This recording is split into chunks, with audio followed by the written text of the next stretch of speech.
este auditorio de CaixaNova, que amablemente nos lo ha cedido para un ciclo de conferencias. Yo, como presidente de la Fundación Arasolis, pues les doy la bienvenida, les agradezco que estén aquí. Esto es un primer ciclo de otoño. Esperamos continuar todo el año haciendo conferencias tan interesantes y con conferenciantes de tanto interés como Dolly García. Y bueno, simplemente pues os voy a volver a leer lo que hay aquí puesto, por si alguno no lo ha leído. Dolly García es matemática, ha desarrollado una versión mejorada y revisada con datos actuales del modelo matemático WORD 3, en el que se basó el libro Los límites del crecimiento del Club de Roma, que incluye datos acerca del cambio climático, el pico del petróleo y factores económicos que serán expuestos de modo sencillo y asequible para el público en general. Fundadora del grupo Bristol Piggott Group, no sé si lo pronuncio bien, y miembro del grupo coordinador de Transition Bristol de Hub. Creo que es una persona que cuando lo oigamos lo que tiene que decir va a ser interesante, va a ser el abrir este ciclo de conferencias con ella. Creo que va a ser una llamada de atención y va a hacer un poco de tirón para que acuda público a las demás, que no van a dejar de ser igual de interesantes, y cerrará el 30 de enero con otra conferencia la misma Dolly García. Les animo a que vengan a todo el ciclo, es cada 15 días una conferencia, y para la primavera o el verano intentaremos buscar otro tema de actualidad. Abordamos el tema del ecologismo, pero sin ir directamente a ellos, sino hablando de los diferentes temas que se aborda en el mundo de la ecología. Creo que es suficientemente interesante y bueno, ya nada me queda dejarlos con ella y creo que vamos a disfrutar todo. Muchas gracias por venir. Gracias.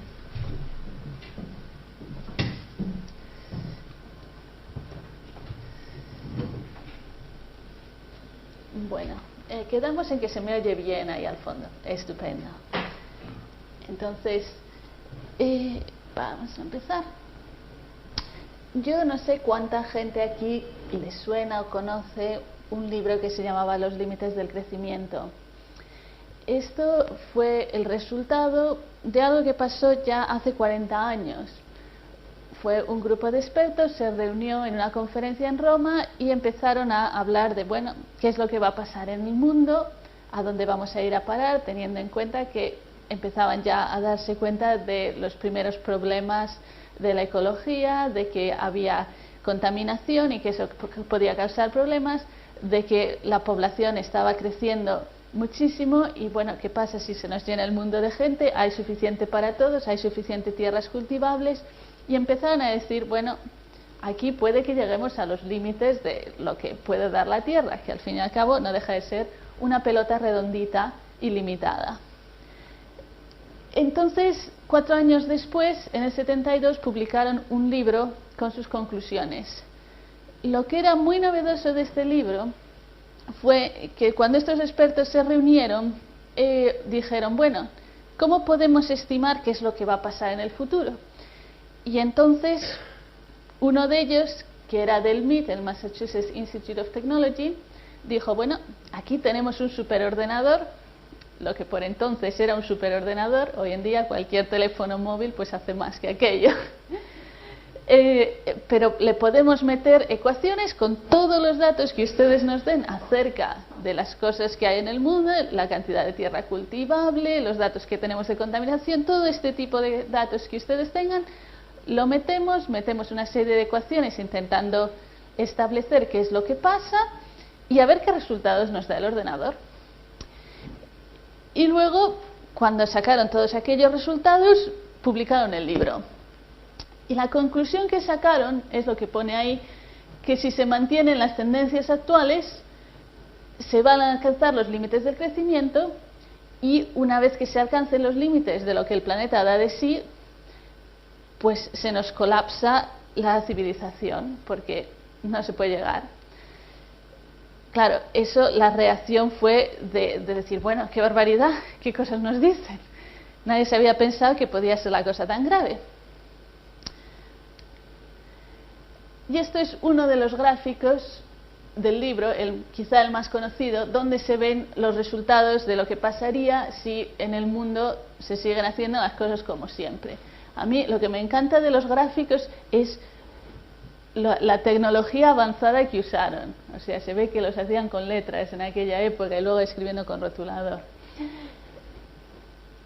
Lo que se ve en estos gráficos es que, si vemos por aquí, los recursos naturales se empiezan a agotar. Según se acaban los recursos naturales, pues al mismo tiempo la producción industrial pues va para abajo, porque si no hay recursos naturales, a ver qué van a producir las industrias. Igualmente, la producción de comida desciende porque la agricultura de hoy en día es un proceso altamente mecanizado e industrial y que necesita abonos químicos y todas estas cosas. Si la industria va para abajo, la comida le pasa lo mismo. La población también llega a un punto en que empieza a declinar, tarda un tiempo en declinar, porque bueno, o sea, digamos que la gente tarda un poco en morirse de hambre, pero realmente son los resultados que salen. Pero bueno, las cosas, esto era lo que pasa si se sigue como siempre. Dijeron, pero bueno, es que no tenemos que seguir como siempre. Entonces estos son los resultados que salían si intentaban seguir unas ciertas políticas de estabilización. Se ve que las cosas pues llegaban a un cierto nivel y se estabilizaban y no sucedía ninguna catástrofe. Otra cosa que también decía el libro, que era una de las cosas que más alarma a la gente, es que decía, bueno, esto es lo que pasa si empezamos desde ahora. Si esperamos hasta el año 2000, esto es lo que pasa, aun siguiendo las mismas políticas, pero esperando hasta el año 2000 para empezar a hacer estas cosas. Y dice, bueno, pues así a corto plazo parece que funcionan y luego termina colapsándose igualmente porque hemos esperado hasta que es demasiado tarde. Y las conclusiones de este libro fue una cosa que estuvo detrás de muchísimos partidos verdes del mundo, por lo que se formaron, que dijeron, bueno, es que evidentemente hay que empezar desde ya. Para el que le interese, estas son las políticas que decían para estabilizar el mundo. Esto es lo que hay que hacer. Primero, estabilizar la población. Esto, en el momento en que se escribió, la población estaba creciendo de forma exageradísima, especialmente en los países menos ricos. Entonces decían, esto no puede seguir. La explosión de población, si sigue, va a ser imposible. El segundo, estabilizar el nivel de producción industrial. Es decir, que no se puede tener una filosofía de que aquí cada vez se fabrican más cosas, preferiblemente de usar y tirar, y siempre usando cada vez más recursos naturales. No se puede seguir. La siguiente es reducir el consumo de recursos no renovables. Evidentemente, lo que nos causan problemas son los recursos no renovables. Cualquier cosa que se vaya reponiendo automáticamente podemos usar, pero las cosas que no se repongan automáticamente tenemos que ser muy moderados. Otro punto es cambiar una economía orientada más hacia los servicios, que es una cosa que ha estado sucediendo en los países desarrollados igualmente. La idea es que si el bienestar humano está más orientado a servicios tales como educación y medicina, en vez de tener cosas, pues la gente es igual de feliz, pero le cuesta menos al planeta en términos de abusar de los recursos naturales. Reducción de la contaminación, evidentemente. Concentrarse en producir suficientes alimentos para todos, incluso cuando no resulte económico, porque si no se llega a un punto en que dices, bueno, en los países ricos está muy bien, en los países pobres pues la gente se sigue muriendo de hambre. Darle una alta prioridad a la preservación del suelo, que la idea es, actualmente hay países en los que la agricultura, o sea, no tiene ningún cuidado con el suelo, especialmente pasa en Estados Unidos. En Estados Unidos la filosofía de la agricultura es, bueno, se le echan todos los abonos químicos que sea necesario y el suelo, aunque sea arenilla, nos da lo mismo. Eso no se puede seguir así indefinidamente porque empieza a haber todo tipo de problemas. Y por último, que los productos industriales tienen que durar más. No se puede tener una filosofía de usar y tirar porque es muy despilfarradora. Entonces hay que intentar fabricar cosas que duren. Y si se hacían todas estas cosas, pues todos los problemas desaparecían.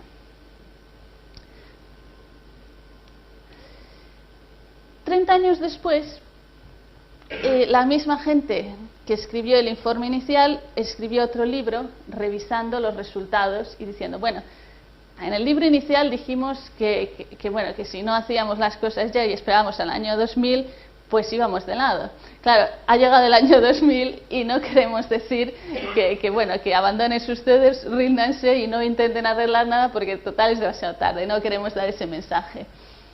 Y hicieron en sus cálculos lo que tendrían que ser las nuevas políticas de estabilización. Aún así, ya se ve que la cosa está mucho más difícil, o sea, la contaminación sube, la producción de comida baja según aumenta la contaminación, o sea, la cosa anda ya muy justa. Pero bueno, dijeron, si seguimos las mismas políticas de estabilización, con un poco más de energía, y además de eso, añadimos una política de intentar incrementar la producción de las cosechas con las tecnologías actuales que existen más cosas que no se sabían antes, existen alimentos que funcionan mejor con ingeniería genética y existen otros abonos que son mejores y todas estas técnicas que se conocen ahora, pues si hacemos todo lo posible todavía pueden funcionar las cosas. Entonces, en este punto es cuando llego yo y digo, bueno, todo esto es muy interesante, pero es que el modelo está más que un pelín anticuado, porque siguen hablando de contaminación del estilo clásico que se ve que, bueno, que dura unos 20 o 30 años y que al final se descomponen otras cosas. Y hoy en día sabemos que el gran problema es el cambio climático y el dióxido de carbono se queda unos 500 años en la atmósfera. Y no es algo que se comparte como la contaminación química que conocemos hoy en día. Además, sabemos mucho más de los recursos naturales, el estado en que están las cosas. Cuando se escribió el libro inicialmente se sabían datos bastante imprecisos, ahora sabemos con mucha más precisión lo que hay. Y también sabemos, por ejemplo, una cosa en el libro que la gente se quedó mucho con ella, fue la cantidad de petróleo. Porque, como era en el 72, el libro se publicó justo antes de la crisis del petróleo. Y todo el mundo, justo después de publicar el libro, que decían, uy, se nos acaban los recursos naturales, hay crisis del petróleo, y todo el mundo dijo, oye, pues era verdad, se nos acaba el petróleo, uy, qué desastre. Claro, todo el mundo se despistó porque la crisis del petróleo no se debía a que se acabara el petróleo en el mundo, ni mucho menos. Era una crisis por motivos políticos. Pero bueno, cantidad de gente que se confundió y lo malinterpretó. Y fue un libro que en su día se criticó bastante, pero yo pongo aquí un ejemplo de críticas, cosas que dice la gente, y la verdad es que en cuanto uno lee las críticas se da cuenta de que, bueno, que la gente que critica tiene un nivel muchísimo más bajo que la gente que hizo el estudio, porque aquí hay un primer párrafo que viene a decir así, en resumen, pues los números dicen lo que se quiere. Bueno, bien, vale. Pues eso se puede decir de cualquier modelo matemático que haga cualquiera. Y este otro dice, bueno, es que las fuentes de información son ecoalarmistas. Digo, bueno, bien, vale, pues ¿quiénes van a ser los ecologistas? Si los quieres llamar ecoalarmistas, pues le llaman lo que quieras. O sea, es simplemente insultante la clase de cosas. Esto es lo que sucede en realidad. Gente muy seria, 1.600 científicos firmaron este aviso en el 92, en la cumbre de la Tierra del Río de Janeiro, diciendo, bueno, realmente tenemos que tener cuidado con lo que hacemos porque hay verdaderos problemas. Y aquí estaban incluidos más de 100 premios Nobel. O sea, la comunidad científica, el consenso es sí, tenemos un problema. Y aquí es donde viene mi modelo. Creo que este es un momento adecuado para así cortar. Y si alguien tiene preguntas, que las haga ahora antes de que llame. ¿Tiene alguna pregunta alguien? No. Bien. Este es mi modelo revisado. Y esto es lo que sucede en el escenario normal. Entonces, aquí se ve, la cosa principal que pasa es que se llega en este punto, que no está muy lejos, si observamos por dónde van las flechas, a una crisis energética. Y entonces la producción industrial baja simplemente porque no hay suficiente energía. Y aquí quiero aclarar que el problema no es que se agote el petróleo, que es lo primero que se agota, o el gas natural, que sucede todo más o menos a la vez. No es que de repente no haya más. Lo que sucede, lo que indica, es que se llega a un nivel de máxima producción y a partir de ahí empieza a declinar la producción por motivos puramente de la geología de los yacimientos de petróleo y gas natural.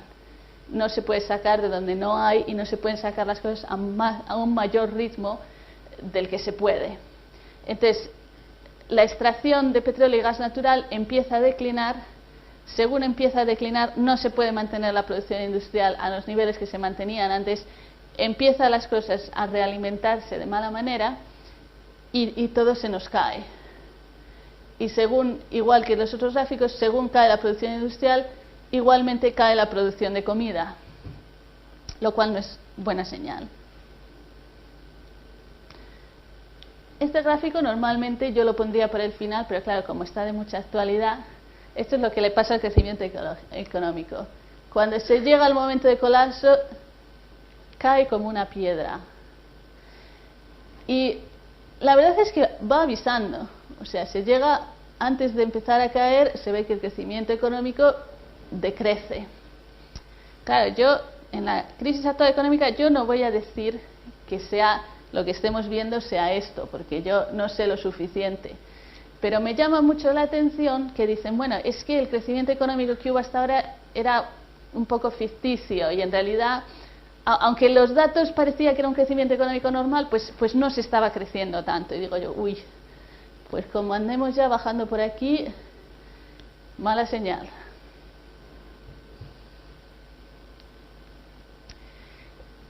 Esto es una parte del modelo que es completamente nueva, que fue parte de lo que hice yo.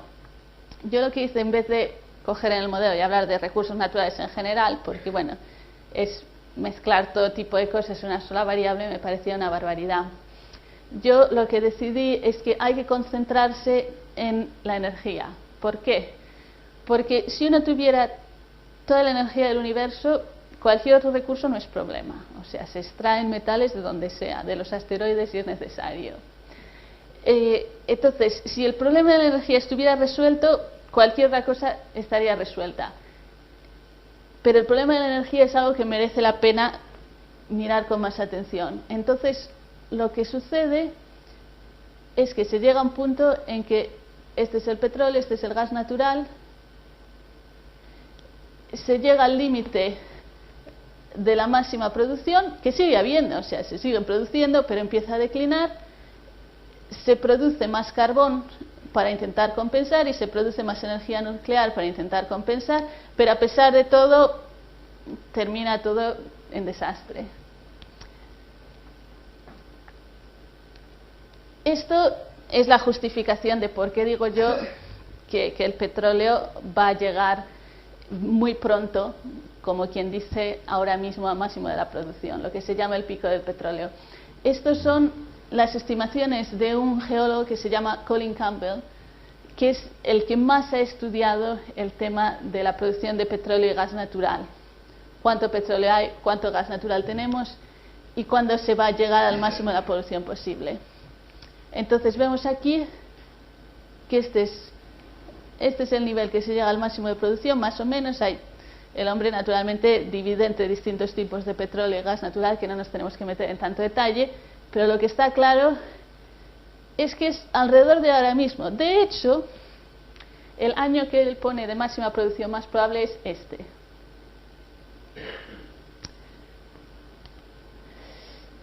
Ahora, en comparación, esto es una proyección, hay muchas, de lo que otra gente dice de lo que va a pasar con los recursos energéticos. Y así en principio pues parece muy razonable. Dice, bueno, la población en esta proyección llega a un máximo y luego declina, pero no declina porque haya problemas, porque la gente pase hambre o algo así, simplemente porque la población se estabiliza. Entonces, en los países pobres se avanza la tecnología lo suficiente y el nivel de control de natalidad es el suficiente para que se reduzca el nivel de población y todo esto está basado en razonamientos bastante buenos. Lo que pasa con la energía, pues dicen, bueno, sí, se llega a un punto máximo, que en este caso son más optimistas y piensan que es pues allá para el 2030 o algo así, y lo que sucede es que compensamos este decline con energía eólica y energía fotovoltaica y energía nuclear. Y así en principio pues parece muy razonable. O sea, ¿por qué no pueden ser las cosas tal como dicen aquí? ¿Y por qué me pongo yo tan catastrofista y digo que todo se va a freír espárragos? Porque así de entrada pues todo parece razonable. Bueno, es que mi modelo tiene en cuenta este factor que la gente no tiene. Este es un estudio que en países de habla inglesa es un término bastante conocido, la tasa de retorno energético. La idea es la siguiente: cuando uno extrae energía, pues también hace falta usar energía. Por ejemplo, si uno hace una plataforma petrolífera, pues evidentemente hay que usar energía para hacer el agujero, hay que usar energía para fabricar el acero de la plataforma. O sea, para poder sacar energía hay que meter energía. Claro, en general la cantidad de energía que hay que meter pues es bastante más pequeña y la situación es totalmente beneficiosa y rentable. Pero lo que ha estado sucediendo es que no es como era. Este gráfico aquí da la tasa de retorno energético, aquí arriba es 100:1, que es, bueno, aquí se saca tanta energía que ni nos preocupamos. Aquí abajo pues 20:1, que está bien, pero bueno. Esto es lo que pasaba con el petróleo en Estados Unidos en 1930, que era tan fácil de sacar que vamos, ¿a qué nos vamos a preocupar? En 1970 pues andaba alrededor de 30:1. Hoy en día anda alrededor de 15:1. El motivo de que sean globitos es porque los cálculos no son demasiado precisos. Esto es la cantidad de energía que se usa. Entonces, en 1930 el petróleo era fácil de sacar y tampoco se sacaba tanto. En 1970 se sacaba más, y esto es el petróleo simplemente dentro de los Estados Unidos, no cuenta el importado.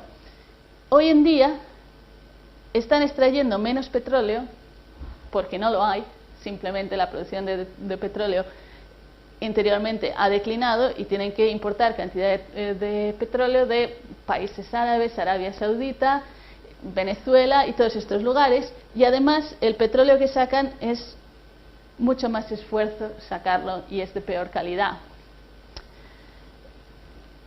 Esto es, de nuevo, en Estados Unidos la enorme cantidad de energía que usan. Aquí vemos lo que sucede con la mayoría de las energías alternativas. Primero, que en términos energéticos nos salen también como otras cosas como el carbón, que es bastante fácil de sacar. Digamos que hay menos retorno energético, pero bueno, tampoco está mal. La energía eólica está por ahí, fotovoltaica es más bajita.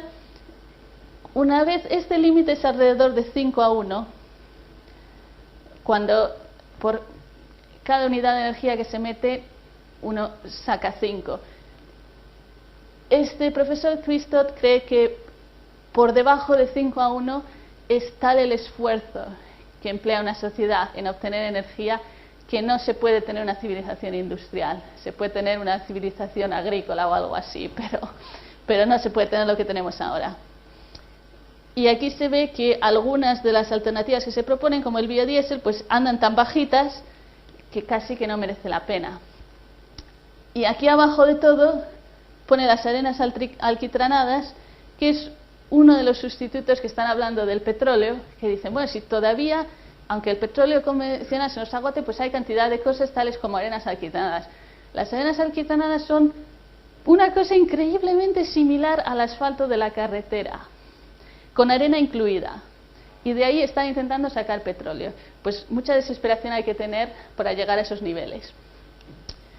Entonces, lo que sucede con mi modelo es que tiene en cuenta este factor. Y lo que mi modelo incorpora es decir, bueno, según empezamos a llegar a cierto punto la tasa de retorno energético nos queda muy bajita. Entonces, la industria emplea tanto esfuerzo en seguir extrayendo energía que no puede dar de más. No puede dar de sí y es lo que colapsa la industria. No que realmente se nos agote la energía, sino que es mucho más difícil extraer la energía que hay. Esto es la buena noticia, relativamente hablando, del modelo. ¿Qué es lo que pasa con los niveles de dióxido de carbono? Pues, hombre, se ve que suben, pero llegan a un nivel de más o menos 450 partes por millón, que sí, hay una cierta cantidad de cambio climático, pero bueno, no es catastrófico. Digamos que el consuelo es que si la civilización se colapsa tan rápido como predice el modelo, el cambio climático no nos tiene que preocupar tanto.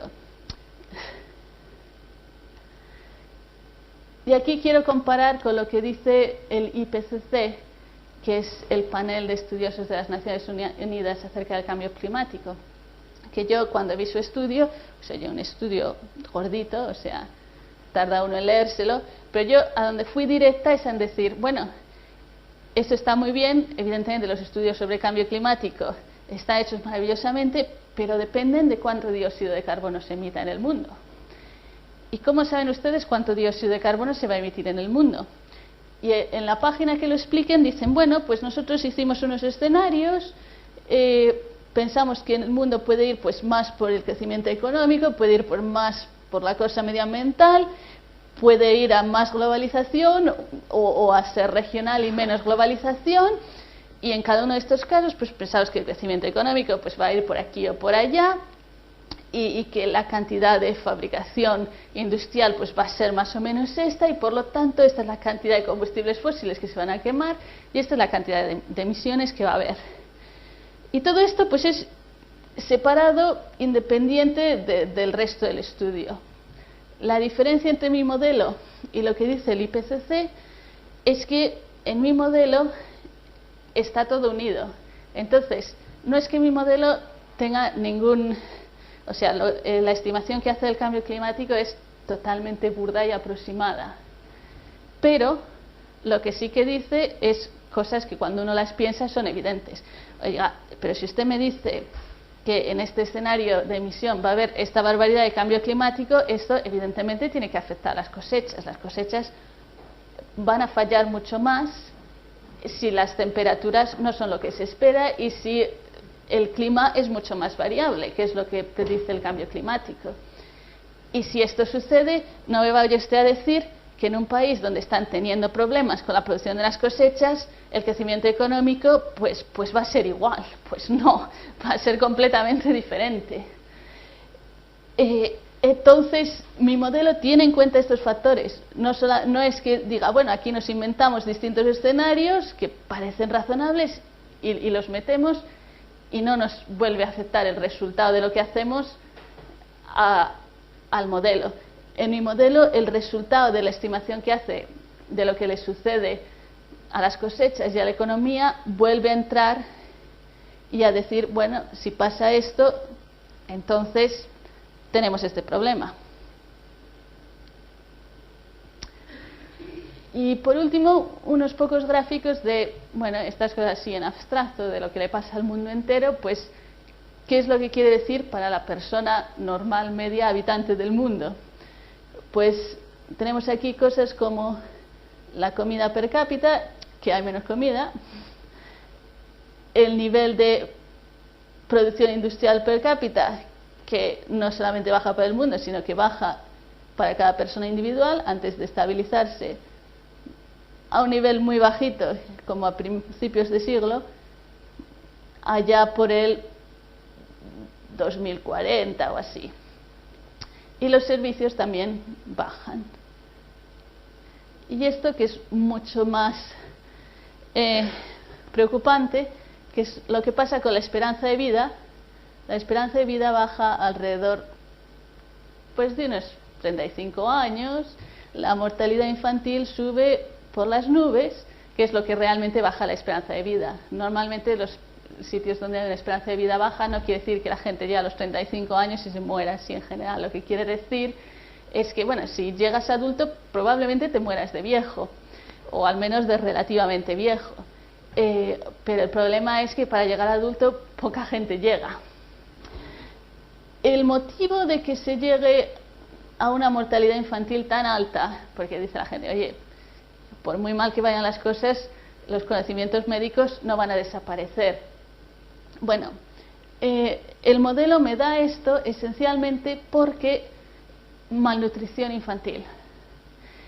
Y el otro motivo es porque también tiene en cuenta, aunque este es un factor más pequeño, que la medicina depende hasta cierto punto de los productos industriales. Hay toda una serie de medicina que se basa en cosas muy básicas y que se puede seguir practicando en condiciones muy precarias. Pero bueno, hay todo tipo de maquinaria que se usa en hospitales que si realmente la situación se pusiera tan fea como está diciendo mi modelo, esas máquinas dejaban de tener partes de recambio. Entonces, después de haber deprimido a todo el mundo malamente, voy a deprimiros un poco más. Porque va a haber gente que me diga, bueno, eso, ¿qué pasa si nos hemos equivocado y esa crisis energética, el geólogo este es un exagerado, es un alarmista y hay más petróleo en el mundo? Pues casi mejor que nos quedamos como estábamos, porque el modelo, lo que sucede aquí, la producción de comida llega a un punto en que no da más de sí, y no da más de sí por el cambio climático. Fallan demasiadas cosechas. Y mi modelo intenta compensar por eso. O sea, intenta decir, bueno, la gente hace todo lo que puede para producir más comida porque es una cosa fundamental. A pesar de lo cual, se llega a un punto en que empieza a declinar y no hay nada que hacerle. Y también, o sea, cuando las cosas empiezan a ponerse feas, la producción industrial igualmente baja, la población pues por los suelos, y lo que es más grave todavía es que aquí se llega a cero. Yo cuando empecé a correr el modelo, yo decía, qué raro, si el modelo se me para aquí y no continúa. Descubrí que tenía un fallo en la programación que no sabía qué hacer cuando esta variable llegara a cero. O sea, dice, las cosas descienden a tal punto que volvemos a la Edad Media literalmente.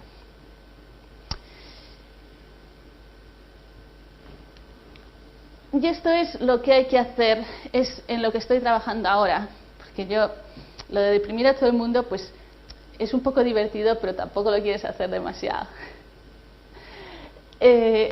Estoy trabajando en estudiar en el modelo renovado qué políticas haría falta para estabilizar el mundo.